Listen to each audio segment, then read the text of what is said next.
नमस्कार मित्रों, आप सभी का लॉजिकल सनातन ज्ञान चैनल में स्वागत है। आजकल भीष्म के रोल में काम करने वाले मुकेश खन्ना, जो कि शक्तिमान बनाकर बड़े पॉपुलर हुए थे, उनकी एक क्लिप बहुत सीमा तक जो अज्ञानता की प्रतीक है वो वायरल हो रही है। मैं उनकी जिज्ञासा का उत्तर देना चाहता हूँ। वास्तव में वे अज्ञानतावश भीष्म का रोल करने के बाद अपने को ज्ञानी समझने लगे हैं, मुझे ऐसा प्रतीत होता है। सुनिए उनकी वाणी क्या कह रहे हैं वो।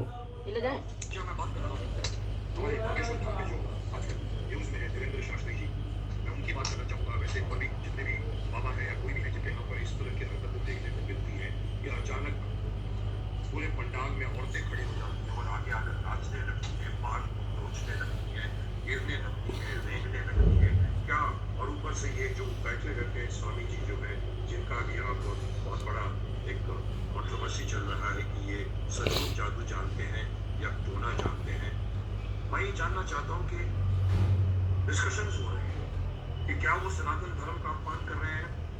कांग्रेस एक तरफ है, बीजेपी एक तरफ है, सुन रहे हैं आप। उसको डिफेंड कर रहा है, कुछ भी डिफेंड कर रहा है। मैं उसमें नहीं जाना चाहता बिकॉज ये पॉलिटिक्स है, बहुत बड़ी पॉलिटिक्स। लेकिन मैं एक सवाल आपको पूछना चाहता हूँ कि क्या कभी किसी ने ये सोचा है कि इस तरह की औरतें जो घर में कभी इस तरह की हरकतें नहीं करती, यहाँ पर इनकी सभा में आकर नाचने शुरू कर देती है, बाल नोचती है और गिरती है, पड़ती है और वो जादू करता है। कभी किसी ने ये जांच करने की कोशिश की है कि क्या ये सचमुच की सही जो हो रहा है वो सही है या ये सिर्फ एक, माफ कीजिए मैं एक वर्ड यूज कर रहा हूँ, कला है। जैसे एक जमाने में आपको याद होगा कि उस जमाने में जब किसी को शौक नहीं थे, जिसका परिवार नहीं होता था, तो मैं पूरा नहीं सुनाता हूँ, क्लिप काफ़ी लंबा है। देखिए ऐसा है, ये जो होता है ये स्वाभाविक होता, अपने आप होता है। इस तरह की हरकतें कब होती हैं, इनके दो कारण होते हैं।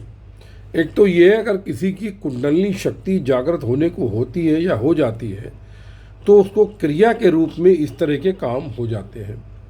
अक्सर आपने देखा होगा, साधु संत जो सिद्ध होते हैं, उनके प्रवचन होते हैं तो पूर्व जन्मों की साधनाओं के कारण अचानक कोई भी स्त्री पुरुष कोई भी होता है, उसकी कुंडलिनी शक्ति ऊपर आने का प्रयास करती है, जाग जाती है, तो वो विभिन्न प्रकार से रोने, चिल्लाने या अजीब तरह की हरकतें करने लगती है। ये होता है कुंडलिनी योग के द्वारा। दूसरा क्या है, जब मनुष्य परम प्रेमा भक्ति में पहुंचता है, भक्ति की अवस्थाएं होती हैं, जब परम प्रेमा भक्ति में पहुंचता है तो अपने इष्ट को देखकर आंखों से प्रेमाश्रु निकलने लगते हैं। प्रेमाश्रु, रोने लगता है आदमी, आवाज़ नहीं निकलती, आंसू टप टप निकलते। लेकिन ये प्रेमाश्रु जो होते हैं ये नाटक नहीं होते हैं, ये वास्तविक होते हैं। अब जिसको इसका अनुभव नहीं है उसके लिए तो बौरे का ऊँट आया है, उसको नहीं समझ में आएगा। लेकिन जिसके ईश्वर भक्ति में आंसू निकलते हैं, टप टप गिरते हैं, वो जानता है कि इसमें कितना आनंद है। जिसके लिए कुंती ने भगवान श्री कृष्ण से वरदान मांगा था कि हे कृष्ण, मुझे तू कष्ट दे, अगले जन्म में मैं कष्ट में रहूं ताकि तुम्हें स्मरण करती रहूं, तुम्हारे प्रेम में प्रेमाश्रुओं का रसपान करती रहूं। और यही उद्धव को ने गोपियों को देख करके अपनी पोटली छोड़कर भागे। तो ये होता है प्रेमाश्रु का। दूसरी चीज़ क्या होती है, जब मन आनंद से भर जाता है, जैसे आप इस्कॉन में देखिए हरे कृष्णा हरे राम होता है, तो आप अगर थोड़े भी भक्त होते हैं तो उस ताल पर अपने आप पैर थिरकने लगते हैं, अपने आप थिरकते हैं। या कोई भजन, जैसे मुझे स्वयं जब मैं सुनता हूँ कि गुरु मेरी पूजा गुरु मेरी शय, ये सुन करके मन विभोर हो जाता है एकदम, मतलब बस हाथ अपने आप ही चलने लगते हैं। और जब आदमी दिखावा, देखिए हम अपने को संयत करते हैं दिखावे के कारण जगत में, लेकिन जब आदमी आध्यात्मिक आता है तो दिखावा छोड़ देता है और वो चारों तक के बीच में भी परम प्रेमाश्रु के साथ डांस करने लगता है। चैतन्य महाप्रभु का जीवन आपने पढ़ा होगा, लीन हो जाते थे, तुलसीदास लीन हो जाते थे। अब आप कहें वो नाटक कर रहे हैं। हालांकि ये सही बात है कि धर्म परिवर्तन के लिए कई ईसाई इत्यादि महिलाओं को खरीद कर एक्टिंग करवाते हैं कि तुमको छू दिया, तुमको आघात लगा, मैं उनको चुनौती देता हूँ, मेरे सामने आके करो, मुझे 1 इंच हिला दो तो जो को मैं हार जाऊँगा। लाओ मेरे सामने, करो शक्ति प्रदर्शन, नहीं तो मुझे फ़ोन नंबर मैं दे रहा हूँ, मुझे फ़ोन करो, मैं आता हूँ तुम्हारे धाम पर, देखें तुम्हारे अंदर कितनी शक्ति है। ये दुकानदारी कर सकते हैं धर्म परिवर्तन के लिए, किसी लालच के लिए। और ये भी संभव है कि अपने प्रचार के लिए लोग अनैतिकता का सहारा ले सकते हैं। तो वो तो संत भी नहीं है, कुसंत है, लेकिन संत बनने के लिए, दुकान चलाने के लिए संत बन जाते हैं, मेकअप करवाते हैं। वो भी संभव, सब कुछ संभव है। लेकिन ये कहना कि ये सिर्फ नाटक है, ये मुकेश खन्ना की अज्ञानता और उम्र में हमसे बड़े होंगे शायद, उनकी मूर्खता है यदि वो ये बात करते हैं। मैं इतना ही कहना चाहूँगा। और यदि शार्तार्थ के लिए, बातचीत के लिए आप तैयार होना चाहते हैं मुकेश खन्ना जी, अगर मुझे सहयोग मिला, मैं आपको दिखाऊंगा ये क्या होता है, आप खुद करेंगे।